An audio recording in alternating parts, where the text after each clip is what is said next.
मैं jet problem discuss करता हूँ। ये रॉकेट जो होता है उसमें जेट इंजन लगा होता है। मान लो ऐसा केस दिया है, ये रॉकेट है और ये आपको हॉरिजॉन्टली मूव कर रहा है। इसका मास कैपिटल एम दिया है और अभी इनिशियल जो वेलोसिटी है, इनिशियल वेलोसिटी वो 0 दिया हुआ है, ठीक है। और ये गैस इजेक्ट कर रहा है, पोर्शन वाइज इजेक्ट कर रहा है। मतलब मान लो फर्स्ट पोर्शन में जो इसके नोजल से गैस का इजेक्शन हो रहा है उसका मास m है, सेकेंड पोर्शन और v स्पीड से, ठीक है ना, v स्पीड से, स्मॉल v से। और ध्यान देना रॉकेट हॉरिजॉन्टली मूव कर रहा है, इनिशियल वेलोसिटी 0 दिया है और एयर ड्रैग को तुम 0 मानोगे, ठीक है ना, इसको नहीं लोगे।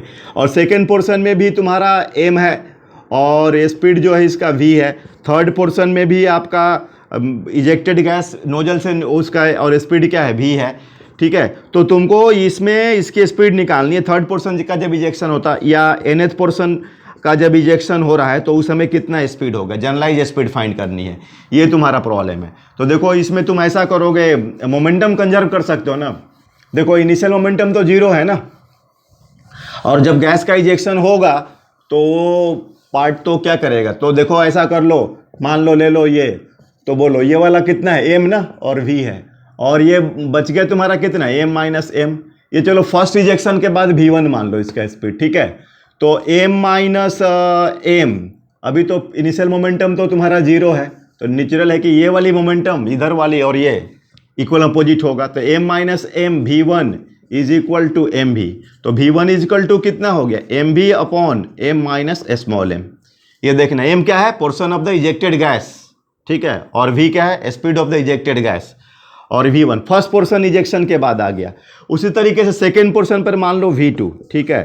तो अब तुम्हारा जो सेकेंड पोर्शन पर, तो अब ये जो पहले से मोमेंटम कितना है तुम्हारा, m माइनस m v1, अब इज इक्वल टू, अब नया जो मास होगा m माइनस 2m, वो होगा v2 और उसका अपोजिट माइनस m भी, ठीक है।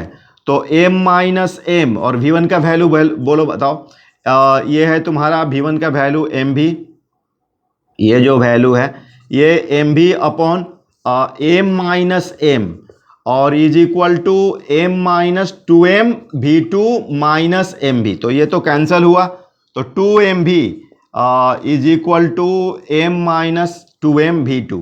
तो अब बताओ v2 कितना हो जाएगा, v2 तुम्हारा हो जाएगा, बोलो 2m v upon m minus 2m। ये हो गया v2 हो गया, ये सेकेंड इजेक्शन के बाद। अब उसी तरीके से तुम ये थर्ड का मान लो, थर्ड में इजेक्शन हो रहा है तो v3 मान लो। चलो ये रॉकेट हो गया, ये कितना से भाई, v3 से, और ये तुम्हारा m और v से। तो अब ये m माइनस 2m पहले से तो था और ये मूव कर रहा था v2 से, इज इक्वल टू बोलो m माइनस 3m हो जाएगा ना, 3m v3 माइनस m भी हो जाएगा। अब इसका वैल्यू पुट करते हैं, ठीक है बच्चों। तो अब बताओ इसका वैल्यू पुट करोगे, v2 का वैल्यू कितना होगा डियर स्टूडेंट्स, तो m माइनस 2m और v2 का वैल्यू 2m भी upon m minus 2m is equal to m minus 3m v minus v3 minus m भी। तो ये गया, तो इधर आएगा तो 3m भी is equal to m minus 3m v3। तो v3 is equal to 3m भी upon m minus 3m। Getting now. तो ये तुम्हारा थर्ड का है, तो ये एक पूछा गया था। और एक जनरल स्पीड पूछा गया था कि अगर nth तो उसमें vn, तो vn कितना हो जाएगा, n m भी upon m minus nm, right. तो ये हो गया vn, ठीक है। तो ये तुम्हारा एक प्रॉब्लम हो गया। Okay, thank you.